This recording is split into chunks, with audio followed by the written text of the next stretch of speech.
Welcome to UN kitchen என் சமையலறையில். நாளைக்கு பொங்கல் ஆயிட்டபடியால் இன்றைக்கி நம்ம பலகாய் குழம்பு எப்படி செய்கிறது அப்படின்னு பார்க்க போகிறோம். இது ஒரு கிராமத்து சமையல்.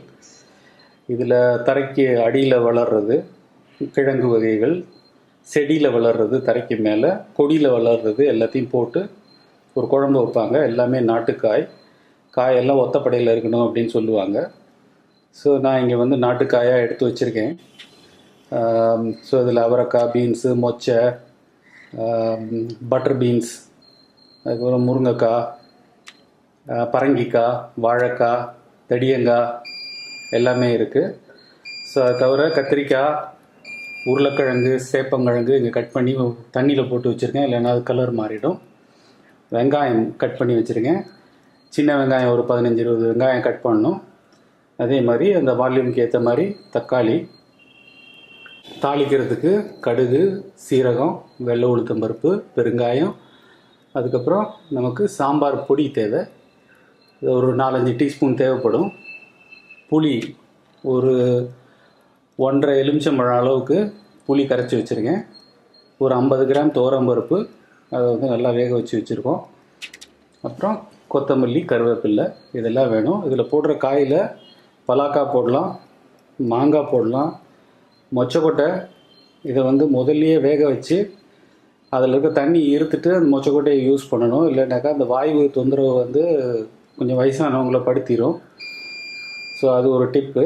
அதே மாதிரி இந்த மாங்காய், பலாக்காய் எல்லாம் போடுறப்ப அதை வந்து காயெல்லாம் முதல்ல போட்டு ஓரளவுக்கு அதெல்லாம் வெந்ததுக்கப்புறம் இந்த மாங்காய், பலாக்காய் எல்லாம் போடலாம். ஏன்னா அதெல்லாம் சீக்கிரமாக வெந்துடும். ஸோ முதல்லையே நான் சொன்ன மாதிரி மொச்சையை இங்கே வேக வச்சுருக்கேன்.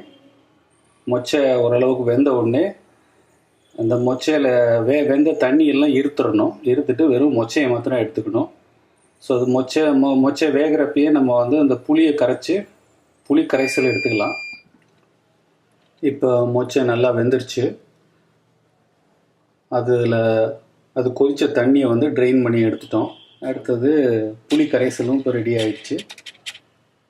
இப்போ அடுத்த குழம்பு எப்படி செய்கிறது அப்படின்னு பார்ப்போம். நம்ம கிராமத்து சமையலை இப்போ சிட்டியில் செய்கிறோம். கிராமத்தில் என்னக்கா பானையில் எல்லாம் செய்வாங்க. நம்ம நகரத்தில் செய்கிறதுனால இந்த மாதிரி ஒரு பெரிய நல்ல திக்கான பாத்திரமாக எடுத்துகிட்டு அதில் இந்த கிழங்கெல்லாம் கீழே போட்டுருங்க. கிழங்கு, முருங்கைக்காய், அது மாதிரி காயெல்லாம் கீழே போட்டு சக்கரவள்ளி கிழங்கு, வாழைக்காய்,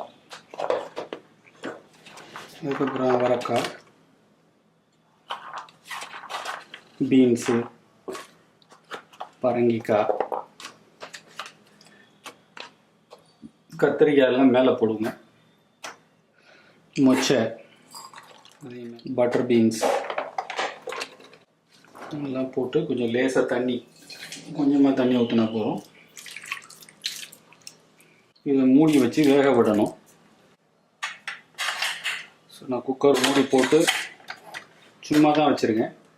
வெயிட்டெல்லாம் எதுவும் போடாமல் குக்கர் மூடி போட்டு இதை வேக விட போகிறேன். ஒரு 5 நிமிஷம் கழித்து இது பாதி வெந்திருக்கும். இப்போ 5 நிமிஷம் கழித்து திறந்து பார்த்தாக்கா நம்ம எவ்வளோ தண்ணி ஊட்டமோ அதுக்கு மேலேயே இதில் தண்ணி இருக்குது. இந்த காயெல்லாம் தண்ணி விட்டுட்டுருக்கு. ஸோ ஓரளவுக்கு வெந்திருக்கு காயெல்லாம். ஸோ இதில் நான் வந்து கொஞ்சம் உப்பு போட்டுட்டு ஒரு பரட்டி விட்டுக்க போகிறேன். காய் எல்லாத்தையும் திருப்பி மூடி வச்சிடப்போ இன்னொரு 5 நிமிஷம் கழிச்சு பார்க்கலாம். இப்போ 10 நிமிஷம் ஆயிடுச்சு. 10 நிமிஷம் கழித்து திறந்து பார்த்தாக்கா காயெல்லாம் ஒரு மாதிரி முக்கால்வாசி வெந்துருச்சு. நம்ம ஏற்கனவே இதுக்கு கொஞ்சம் உப்பு போட்டு தான் வேக வச்சுருக்கோம். நம்ம வந்து சாம்பார் பொடி போட போகிறோம். இந்த சாம்பார் பொடி ரெசிபி நான் ஏற்கனவே வந்து வீடியோ தயார் பண்ணி ஏற்றிருக்கேன். 1 2 3 4 அப்ராக்சிமேட்டாக ஒரு 5 டீஸ்பூன் போட்டு இதை கொஞ்சம் நேரம் கொதிக்க விடலாம்.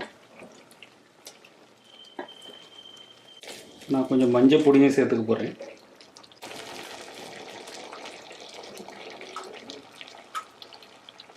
ஒரு 1/4 டீஸ்பூன் மஞ்சள் பொடி சேர்த்துருக்கேன். எல்லாத்தையும் கிளறி விட்டுட்டு ஒரு 1 நிமிஷம் கொதிக்க விட போகிறேன். இப்போ நம்ம கலவை ஒரு நிமிஷம் கொதிச்சிருச்சு. இதில் இப்போ நான் புளி தண்ணி சேர்த்துக்க போகிறேன். ஸோ அதில் ஏற்கனவே தக்காளி போட போகிறோம். மாங்காய் அது மாதிரி புளிப்பு காயெல்லாம் சேர்க்குறதா இருந்ததுன்னா புளிப்பு அளவை வந்து அதுக்கேற்ற மாதிரி குறைச்சி கூட்டிக்கணும். ஸோ அதை ஞாபகத்தில் வச்சுக்கணும். ஸோ இதை வந்து ஒரு 10 நிமிஷம் கொதிக்க விடணும் நல்லா. இப்போ புளி சேர்த்ததுக்கப்புறம் மேலே சும்மா மூடி வச்சு ஒரு 10 நிமிஷம் கொதிக்க விட போகிறோம். இப்போ புளி தண்ணியில் நம்ம காய் வெந்துட்டுருக்கு. அப்போ பக்கத்தில் ஒரு பாத்திரத்தை வச்சு நல்ல திக்கான பாத்திரமாக வச்சு அதில் எண்ணெய் ஊற்றி வெங்காயம் தக்காளி வதக்க போகிறோம். கொஞ்சம் நிறையவே எண்ணெய் விட்டுக்கலாம். இப்போ எண்ணெய் நமக்கு சூடாயிடுச்சு. கடுகு, உளுத்தம்பருப்பு,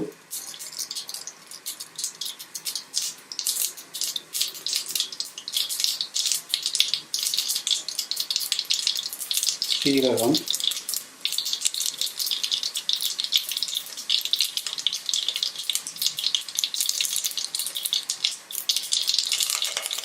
கருவேப்பிள்ளை,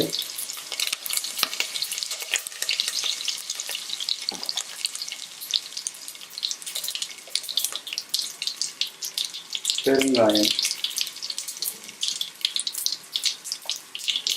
எல்லாம் சேர்த்துட்டு நம்ம வெட்டி வச்சிருக்கிற வெங்காயத்தை உள்ளே போட்டு நல்லா வதக்கிட்டு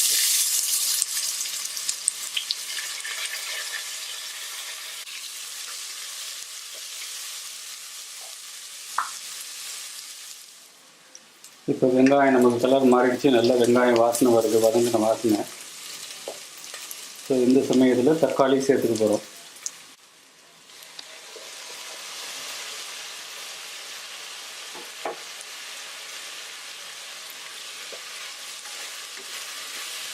ஸோ இதில் இப்போ லேசாக உப்பு போட்டுட்டு கொஞ்சமாக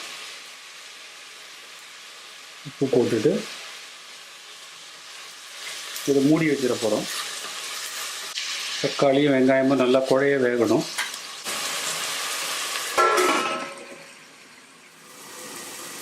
இது புளி தண்ணியில் வெந்துட்டு இருக்கிற காய் நம்மளோடது.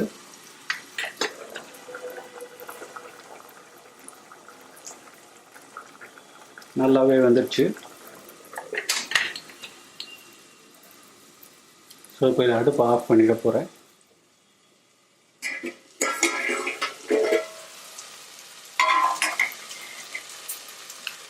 இப்போ ஒரு 5லேருந்து 6 நிமிஷம் ஆச்சு. நமக்கு வெங்காயம் தக்காளி நல்லா குழைய வந்துடுச்சு. இதில் வந்து நம்ம வேக வச்சிருக்கிற காய் இதில் சேர்த்துருவோம்.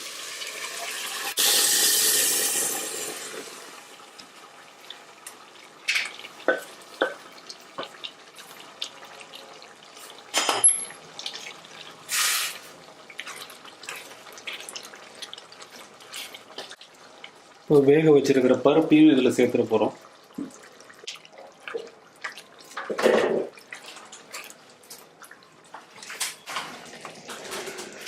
தேவையான அளவு தண்ணி சேர்த்துட்டு ஒரு கொதி வர்ற வரையும் வெயிட் பண்ணணும்.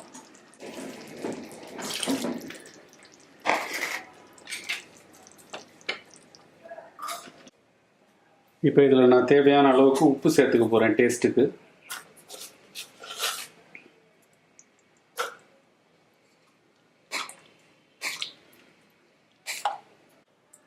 ஸோ ஃபைனலாக ஒரு 2 ஸ்பூன் நெய் எடுத்து அதில் ஒரு 4 வெந்தயம் தாளித்து இதில் கொட்டிட்டு கொத்தமல்லி தழை சேர்த்தாக்கா நம்ம பொங்கல் குழம்பு தயாராகிடும்.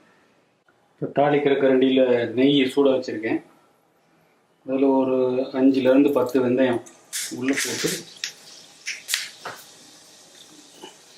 அது பொரிஞ்ச உடனே நம்ம குழம்புல மேலே சேர்த்துட போகிறோம்.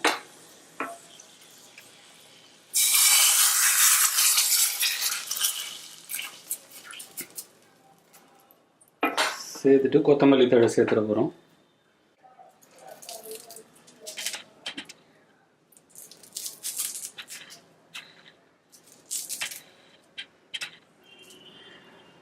இது நாம் இன்றைக்கி செஞ்ச பலகாய் பொங்கல் குழம்பு.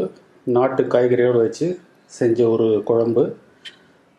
எனக்கு நல்லா வந்திருக்கு, உங்களுக்கும் நல்லா வரும். இந்த குழம்பை வந்து செஞ்சுட்டு ஒரு நாள் வச்சிருந்து எல்லாம் ஊறினோடனே அடுத்த நாள் சாப்பிட்டா ரொம்ப நல்லாயிருக்கும். அதுக்காக தான் நாளைக்கு பொங்கலுக்கு இன்றைக்கே நான் வந்து இந்த குழம்பு வச்சுட்டேன். நீங்களும் இதை செஞ்சு பார்த்து என்ஜாய் பண்ணுங்கள். தேங்க்யூ ஃபார் வாட்சிங். பாய்.